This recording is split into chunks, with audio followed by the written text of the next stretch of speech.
Today on CTV News at 5, hold the beef. An Alberta supplier's beef is banned in the U.S. because of E. coli fears. Plus, U of L urges student security after a stranger sexual assault in Res.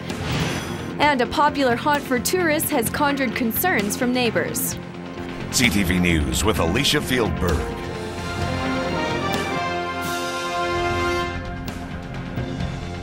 Good afternoon. American authorities are halting exports of beef from Alberta's XL plant. It stems from the discovery of E. coli in many beef products that have prompted a huge ground beef recall. Beef from the XL Foods facility in Brooks isn't allowed to the States after several tests found E. coli in the meat at the international border at the beginning of September. The CFIA says even though it's not uncommon to find E. coli bacteria in slaughterhouses, the plants are responsible for monitoring it and taking action.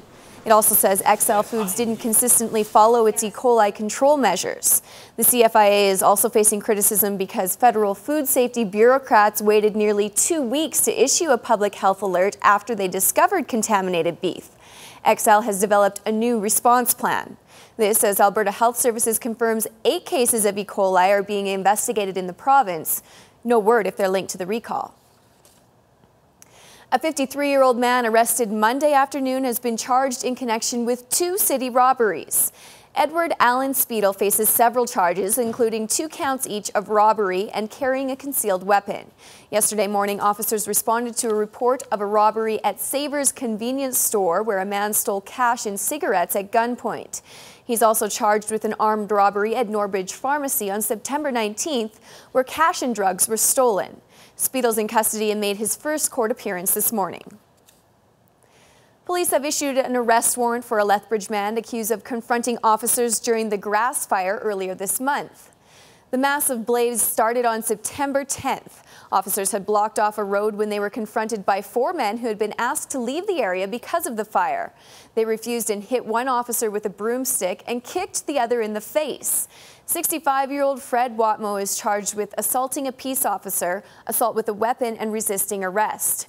2 other men were also charged in the incident. The judge issued a warrant after Watmo failed to show up at court this morning. Medicine Hat police are trying to track down a missing woman. Marion Amber Jenkin was last in contact with family and friends at 5 o'clock Sunday afternoon. The people who were in contact with her last say she seemed upset and hasn't returned to her home on Corbett Way Southeast. Police have searched the area but haven't found her. Jenkins is described as a 38-year-old white woman, about 5'9", 135 pounds, with shoulder-length blonde hair and blue eyes. She was last seen wearing a purple knitted sweater, khaki pants, and carrying a black purse. Anyone with information is asked to contact Medicine Hat Police. The University of Lethbridge is reviewing safety and security procedures after a student was sexually assaulted in one of the university's residence buildings over the weekend. A spokesman for Housing Services says they want to do everything possible to ensure this doesn't happen again. A 19-year-old man is facing charges in connection with the assault, which happened early Sunday morning. Terry Vogt reports. The incident occurred at one of the student residence buildings on campus. Police say a group of people entered the building just after midnight Saturday, and 2 men went into a dorm room. A short time later, one of them left and went to another room where a 19-year-old female was sleeping. Just after 2 a.m., the woman called police to report she had been sexually assaulted.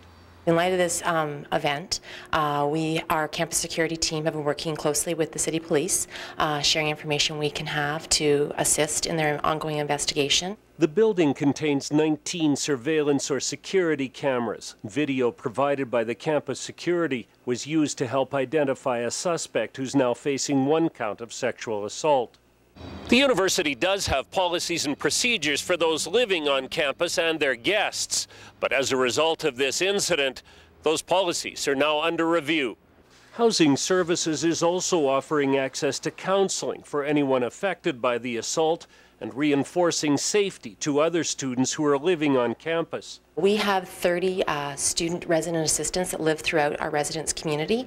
We did have an information session with them yesterday, briefing them on the events that led up to this, as well as coping things that they can be sharing with our residents, just to remind them about personal safety, locking their doors, and being aware who's in our community. I think it'll definitely make a lot of girls change their habits. Students living on campus say it's easy to be complacent about safety. Many openly admit they don't always lock their door or worry about who's coming or going, partly because they feel safe here. Right, like I keep saying, it's a false sense of security. You know, it's a small campus. It's not like the U of A, so you don't think it's going to happen here. It's a very safe building, and it's very sad that it happened, and it is a very tragic thing. But it's now moving forward and doing all the other precautions we can do. It's an issue for any woman or any person that you don't know. Like, you always have to be very safe and very alert. University officials say they consider the dorms to be secure 24/7 and point out incidents like this are rare. At the same time, they say they want to make sure they're doing everything possible to ensure the safety and security of students. Terry Vogt, CTV News, Lethbridge. 19-year-old Scott Mervyn Pilipo of Lethbridge will appear in court October 23rd on one count of sexual assault. He's been released from custody on conditions that he doesn't go within 100 meters of the university and doesn't have contact with the victim. Police say Pilipo was not a student at the U of L and wasn't known to the victim. The host of Olympic Primetime made his first public speaking appearance since the London Games this morning at the University of Lethbridge. Brian Williams spoke at the inaugural Athlete Scholarship Breakfast inside the First Choice Savings Gym. Williams shared stories about his years in broadcasting and video highlighting some of his favorite memories of the London and Vancouver Games. Williams has long been a champion of amateur sport in Canada and says we need to continue to foster athletics programs in post-secondary institutions. I mean, this university, unbelievable. The facilities, the campus is gorgeous, a gorgeous city.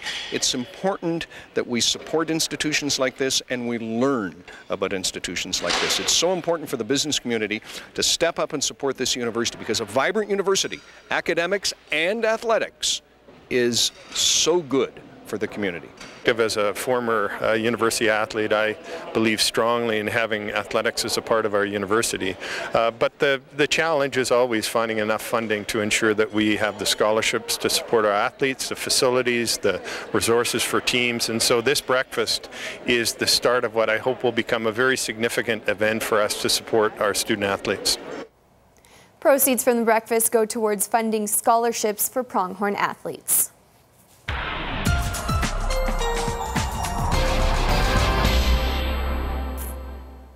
And Dory's in with weather, and it's been warm and dry for the past few weeks, but Dory, I hear that's going to change.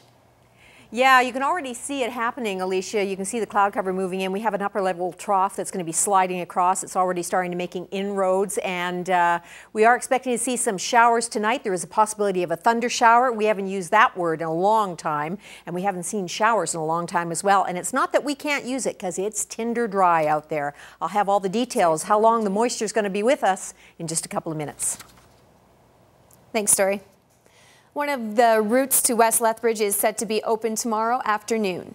Last August, the city shut down Bridge Drive to allow for some badly needed upgrades. Some of the projects included a new water line, sanitary sewer and stormwater system, as well as road resurfacing. The work also included improvements to drainage to prevent erosion issues. Erosion problems have shut down Bridge Drive several times over the years. The project finished about a week earlier than expected and about $1.7 million under budget. Bridge Drive will reopen tomorrow afternoon at 1. The Sterling Haunted Mansion has been thrilling guests for the past 12 years, but now it's the village that's putting the scare to the mansion. Mayor and council are considering an application to rezone the land around the home-based business. It stems from neighbors complaining about the high volume of traffic the site attracts and parking concerns. The mansion's owners, Richard and Glory, say they keep very strict hours of operation and have followed all of the village bylaws and are becoming a victim of their own success. Oh, no, all the support will be good, and I know we've got tons of out of the community support, and we got lots in the community here too. It's just a handful of people here now that they've rallied up against us. A public meeting will be held on October 3rd in Sterling to discuss concerns and decide whether the land will remain zoned residential. Speaking of spooky sites, the Galt Museum's Flashlight Cemetery Tours lets guests step back into time and shed light on history. The flashlight's on and follow me. It's normally illegal to be in a cemetery after dark, but throughout October, the Galt Museum has permission to lead flashlight tours of St. Patrick's Cemetery. From fires, suicide, disease, and murder, guests experience the stories of some of Lethbridge's earliest residents. The spooky setting and content make it popular, and tours are selling quickly. You can buy tickets by calling or visiting the Galt Museum. In the spring of 2012, the Alberta Farm Safety Centre in Raymond released their Rural Safety Sense DVD, and interest has been growing steadily. We have more in this week's edition of Farm.tv. We've released it a few months ago. About 1,000 copies have been distributed, the majority within Alberta, but we've also had interest from other parts of the country, and it's been interesting, some of the calls that, where they've heard about it and how they anticipate using it. To encourage youth to view the DVD, they've launched a contest with prizes sponsored by ConocoPhillips Canada. Part of hoping to engage them in that learning process is we've launched a contest, and it's open to Alberta residents, children or youth between 12 and 19. The video modules will be available for viewing online on the Alberta Farm Safety Centre's new video channel on Farm.tv beginning in early October.